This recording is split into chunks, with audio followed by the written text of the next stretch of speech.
Europe 1, bonjour. Raphaël Duchemin. Et une question, quel monde voulons-nous pour demain? C'est la question qui va ouvrir cet après-midi les états généraux de la bioéthique. Professeur François Oliven, bonjour. Bonjour. Merci d'être avec nous sur Europe 1. Vous êtes gynécologue, obstétricien et une grande partie des questions qui seront posées dans les 6 mois qui viennent touchent votre domaine de compétences. Alors avant d'entrer dans le détail, comment sait-on que la société est mûre? Les premières lois bioéthiques datent de 1994. C'est vrai que c'est assez récent. Depuis, il y a eu 3 révisions déjà, 2004, 2011, 2016.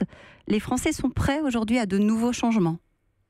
Je pense qu'ils sont prêts, d'ailleurs les sondages le montrent, et je crois aussi qu'il faut tordre le cou à cette idée que certaines des autorisations vont bouleverser notre société pour 2 raisons.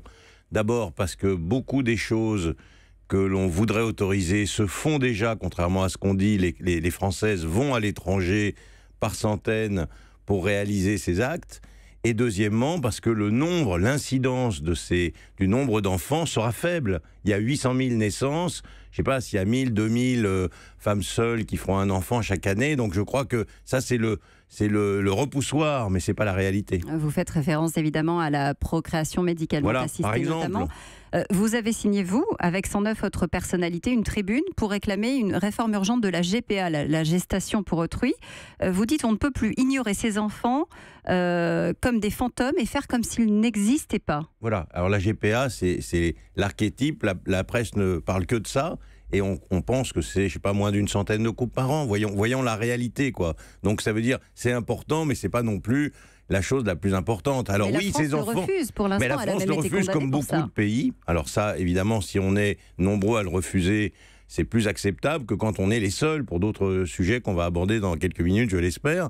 Mais oui, ces enfants, ils ont un statut, ils ont été conçus dans des pays où c'est légal, et on voudrait rester dans un système où moi, je connais quelqu'un qui a fait une GPA, et cette femme, elle n'est pas considérée comme la mère de l'enfant. À chaque fois qu'elle voyage avec lui, c'est difficile parce qu'elle n'a pas les papiers qu'il faut. Donc, acceptons pour ces gens, comme d'ailleurs l'a demandé la Cour européenne, une réalité. Une réalité, c'est que des couples se dirigent à l'étranger, dans un pays où c'est légal. Ils ne font pas quelque chose d'illégal.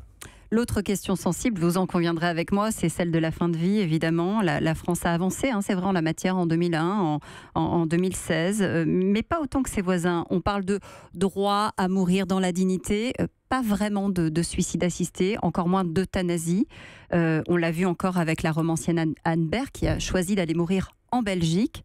Est-ce qu'on est hypocrite ? Alors, hypocrite, sur l'euthanasie, je connais moins les chiffres. Sur tout ce qui est procréation médicalement assistée, c'est sûr.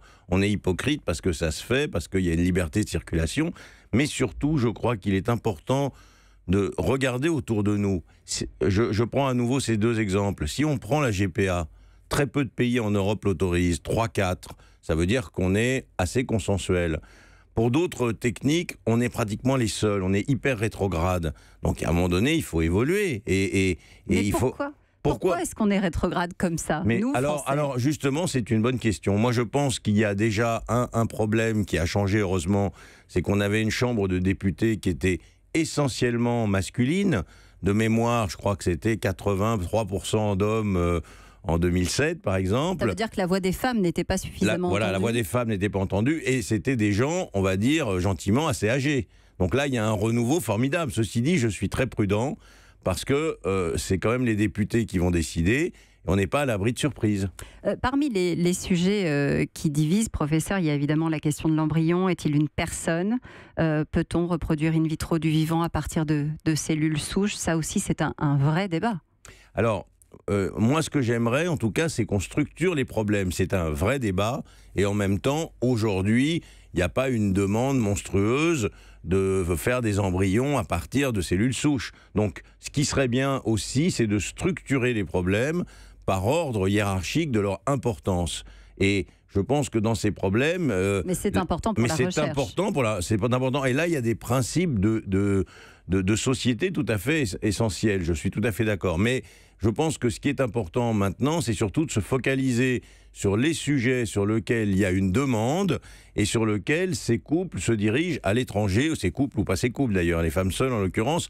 Moi, je vois dans ma consultation... La PMA notamment. Voilà, une augmentation, mais exponentielle, de ces femmes seules qui veulent faire des enfants. J'en voyais, je sais pas, je dirais 5 par an il y a 10 ans, j'en vois... je dirais pas 5 par semaine, mais presque aujourd'hui. C'est en bonne voie aujourd'hui, la société française est prête? C'est en bonne voie. Le comité d'éthique a dit oui, et je vous rappelle que quelques jours après, le président était plus hésitant dans son interview. Donc moi, je suis prudent et je crois qu'il faut absolument se bagarrer pour qu'on obtienne cette évolution qu'on attend déjà depuis une bonne dizaine d'années. On va aussi regarder de près dans ces états généraux la question des dépistages néonataux, prénataux, avec les avancées de la médecine évidemment.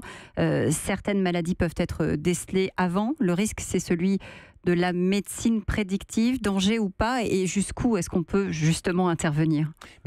Alors, c'est effectivement quelque chose. C'est très bien qu'on ait des limites. Je crois que la France peut s'enorgueillir d'avoir une loi qui contrôle par rapport à d'autres pays où c'est vraiment commercialisé. En même temps, il faut que cette loi sache évoluer. Il y a beaucoup de pays autour de nous, parmi les plus conservateurs, qui ont autorisé, par exemple, de diagnostiquer sur des embryons pour les femmes de plus de 40 ans les chromosomes, parce qu'elles sont très souvent porteuses. Ces embryons sont porteurs d'anomalies qui diminuent énormément leurs chances. C'est autorisé dans beaucoup de pays, c'est à nouveau interdit en France. Alors évidemment, on met en avant toujours le principe de précaution, l'eugénisme, etc. Mais je crois qu'aujourd'hui, on a tout à fait les moyens d'autoriser certaines techniques qui sont profitables ou souhaitables pour nos patientes et notre société, finalement. Ça évite des fausses couches, ça évite des échecs. Le risque, c'est celui du choix ? Le risque, c'est celui du choix, mais il peut être contrôlé. Vous savez, quand on fait, par exemple, un diagnostic génétique sur les embryons, on parle d'une technique qui implique une vingtaine de personnes. Est-ce qu'on peut imaginer que 20 personnes dans un hôpital public seraient ensemble de mèches pour faire en douce du tri génétique d'embryons? Ça n'a aucun sens. Donc réglementons, comme on l'a fait, donnons des autorisations précises, et ça se passera très bien, comme ça s'est passé très bien pour le DPI. Et c'est bien justement que les Français puissent s'exprimer, parce qu'ils vont pouvoir le faire à partir de la fin du mois de janvier sur un site internet. Alors moi, je trouve ça très bien si on en tient compte. Sinon, certains ont parlé de ce qu'on appelle le biopouvoir, qui serait que les Français s'exprimeraient, mais que le pouvoir n'en déciderait qu'à sa tête. Moi, je suis pour que les Français s'expriment et qu'on suive leur avis est pondéré par les députés, puisque c'est le système français. Et de toute manière, le projet de loi est prévu d'ici l'été. Entre-temps, il y aura cette grande consultation pendant 6 mois. Europe 1 consacrera aussi, ce soir, notez-le, le débat d'Europe Soir à la bioéthique. Ce sera à partir de 19h, débat mené par Frédéric Tadei. Merci, professeur Oliven, d'être venu ce matin sur Europe 1. Europe 1.